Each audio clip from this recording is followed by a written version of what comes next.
ওই ফিলিস্তিনিদেরকে নির্যাতন করতে করতে করতে করতে আজকে তারা বিশ্বের রুলিং স্টেট হয়ে যাচ্ছে। বিগত 100 বছর ধরে আমরা একটা তামাশা দেখছি। আরব বিশ্বের নাকের ডগার উপর বসে তারা এই কাজ করেছে।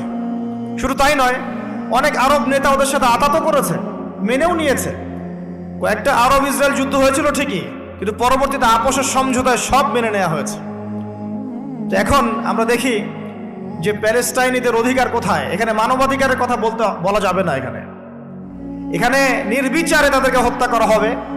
বাইতুল আকসা যেটা জেরুজালেম দখল করা হবে, কেউ কিচ্ছু বলতে পারবে না, কারণ তার পিছনে ব্যাকআপ আছে পশ্চিমা সভ্যতার। এই হচ্ছে তামাশা সারা ওয়ার্ল্ডের। তবে এটাতে আমরা অবাক হইনি, মানুষ অবাক হয়েছে, বাট আমরা অবাক হইনি এই কারণেই আমরা জানি কোরআন সুন্নাহর জ্ঞান থেকে, শেষ জামানার জ্ঞান থেকে, এদেরকে নিয়েই দাজ্জাল বিশ্ব শাসন করবে, এদেরকে নিয়েই। কিন্তু এই শাসন কি চিরস্থায়ী হবে? এই শাসন চিরস্থায়ী হবে না ইনশাআল্লাহু আযজা ওয়া জাল্লা।